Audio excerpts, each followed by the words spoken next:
여러분 구독 박아주세요. 남편의 외도를 알게 됐어도 결혼을 지속하기를 원한다는 아내의 비율이요 52%예요. 그리고 이혼하고 싶다라는 퍼센테이지가 21%예요. 그래서 지속하기를 원하는 아내의 비율이 이혼하고 싶다는 아내보다 2.4배가 더 많다. 왜 그런 점을 알아봤어요. 그래서 외도에도 불구하고 결혼을 유지하고 싶은 주된 이유가 뭐냐라고 물어봤는데 첫 번째로 자녀에 대한 걱정. 그래도 애 대학교까지 보내고 이혼해야겠다. 맞아요. 이놈의 새끼. 하면서 이렇게 하는 거예요. 옛날 우리 부모님들처럼. 맞아요. 그리고 법적인 절차에 대한 부담감.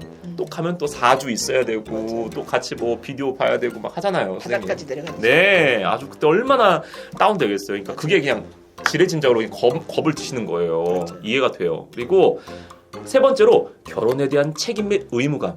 난 그래도 결혼을 했고 난 이 의무를 신성시하고 좀 이렇게 유지하겠다라는 그런 마음. 또 그리고 배우자에 대한 애정이 아직 식지가 않은 거야. 변화에 대한 기대. 난 이 남자를 다시 한번 원래대로 사람 만들어 보겠어. 이런 마음. 이혼 후에 대한 생활 대책. 이것도 굉장히 크다고 저는 생각이 들어요. 경제적인 이유도 중요하죠. 그렇죠. 한 명은 집안일을 계속 이렇게 해가지고 가정을 꾸리고 있고 다른 분은 바깥에 나가서 이제 돈을 벌어가지고 오는데 이거 딱 깨져버리면은 분업화를 했는데 이제 다시 하려고 하다 보니까 힘들잖아요. 그렇죠. 네, 그리고 이혼에 대한 사회가 바라보는 부정적인 시각, 인식. 네, 이것도 아주 크다고 생각을 그쵸. 합니다. 특히 이제 반대하는 결혼을 한 남자나 여자인데 이혼한다고 하면 자기가 실패한 것 같잖아요. 맞아요.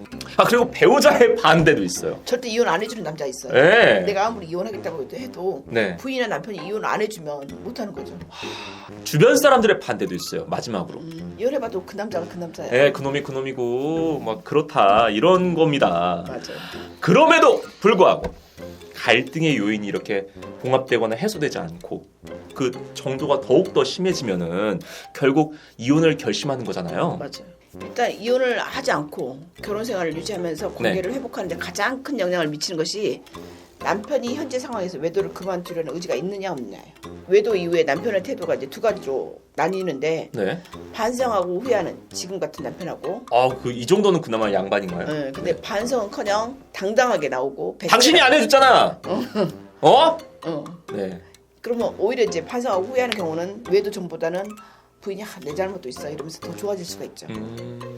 근데 남편이 반성하는 경우에도 아내는 대부분 남편의 외도가 끝났다고 생각하지 않고 또 재발할 수 있다고 생각해요. 네. 개가 똥을 끊지 당신은 바람을 안 필 거야라는 그 보장이 어딨어? 이런 마음이지 않습니까? 맞아요. 네. 이런 경우 많이 경험해 보셨다고 했잖아요. 네.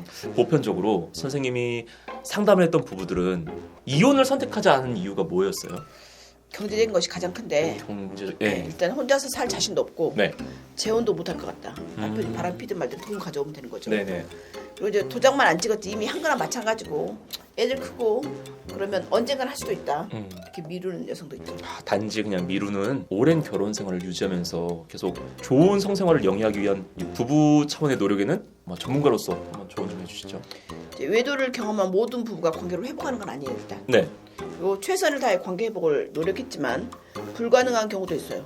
차라리 이혼하는 게 더 나은 경우, 건강한 이혼이 나은 경우도 있어요. 거기까지는 생각도 하고 싶지 않지만은 네. 아무튼 뭐 건강한 이혼이라는 말씀이 전 좀 와닿아요. 그러니까 하지만 이혼을 결정하기 전에 해볼 수 있는 노력은 충분히 하는 게 후회가 적죠. 그럼요. 그 성적으로 즐겁게 만들기 위해서 여성이 산부인과에 방문해서 상담하고 치료받는 게 좋아져요. 저에게 찾아오신 많은 여성분들이 이 문제를 해결하고 남편이 가정으로 돌아와요. 내가 실패한 이유가 성적으로 미숙했거나 성적인 테크닉이 없었거나 성관계를 거부했기 때문에 이 문제를 해결해야겠구나 이렇게 깨닫는 거예요. 산부인과 TV를 보고 섣부르게 용서하거나 회복하지 마시고 남편의 외도로 큰 고통을 경험했잖아요. 네. 그럼에도 불구하고 가정을 지키고자 하는 여성들이 있거든요. 네. 정서적 지지를 해줄 수 있는 전문 상담이나 부부관계를 회복할 수 있는 교육 프로그램에 참가하는 것도 필요합니다. 본인의 마음이 준비가 됐을 때, 용서할 준비가 됐을 때 용서를 해주는 것도 맞아요. 필요한 수순 같아요, 선생님. 네. 오늘은요, 선생님, 배우자의 외도로 인해서 고민이신 분의 사연 한번 소개해드렸잖아요. 좋은 선택하셨으면 좋겠습니다. 구독, 좋아요 박아주시고요.